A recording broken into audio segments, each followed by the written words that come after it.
what are the ideally maganda for pet dogs? Okay, basically this one is medyo high maintenance na, talagang high maintenance. So you need to start with some of, if you're planning to take care of the dogs, much better to start dun sa mga mixed breeds or, if you want a purebred dogs, ano ba yung mga less maintenance? There's plenty of less maintenance, like Labradors. There are less maintenance breeds of dogs. There are beagles, but there will come a time if you're good now already of taking care of purebred dogs, then you shift to Siberian Huskies. Because these are high maintenance, fur and everything is high maintenance. Pero they look very nice, ano? Yeah, the color pattern, everything. The eyes is definitely nice. Doc, yung ganito na breed na ganyan, how long does it take for them to grow their full potential, mature full potential? Yes, okay, as early as 8 months,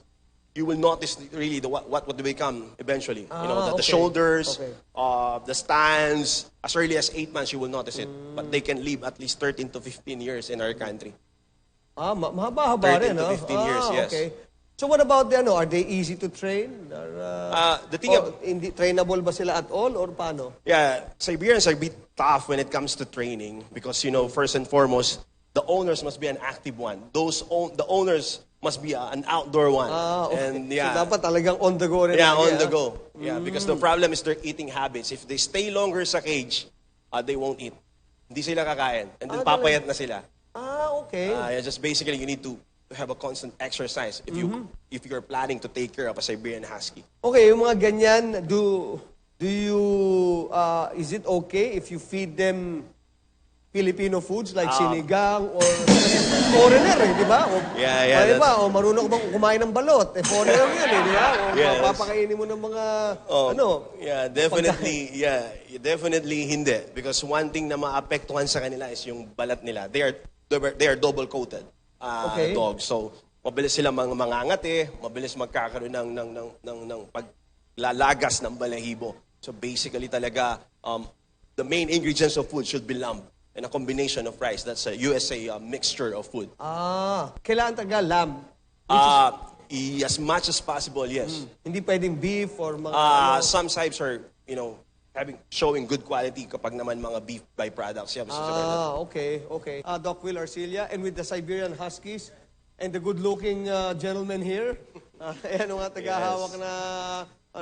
Okay, Doc, parting shot tayo about what needs to be really done in taking care of your dogs. What is from your own point of view? Okay, first, number one is you really love canines. You really love dogs. If you don't love dogs, you will have troubles. Definitely you need to love them first, and then you need to prepare kung ano yung kakainin nila. You need to have your resources first. Like me, nagsipag ako magtrabaho because I really want na magkaroon eventually one of them, and then that's basically it. Provide what they need. Need constant exercise is very important. That's so be one with them also. Yeah, be one with them.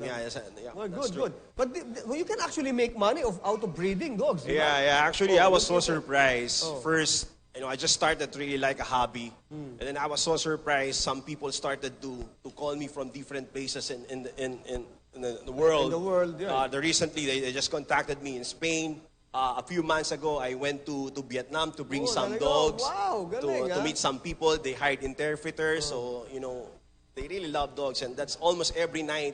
That's why I'm staying longer sa Philippines because I was so surprised that people are starting to call me every night just to ask paano ba mo dadala yon sa ibang country. Paano Ang maganda sa'yo, Doc, hindi ka lang nagbebenta. You know how to really take care of them from the veterinary medicine point of view. Yeah. Diba? Merong medicine involved in it. Merong technology. Yeah, if that's the right way to say it. Yeah, okay, well, that's good. Okay, last question before we go, Doc. Magkano yung puppies na puppies and the kasi purebred to, friends. Talagang makikita nyo ibang-iba pati yung mata eh. Yeah. So, how a good line of Siberian Husky from Champion, because there's tinatawag na red markings. There's 30 parents written, and if you want 20 to 30 red markings on their papers, it means that a good line, but Philippine-born, it will cost you roughly from 30,000 to 50,000. Wow.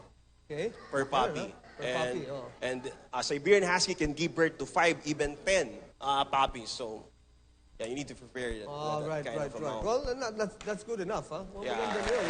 except then you wanted some technologies like the implant of chip, just a couple of That's very, addition.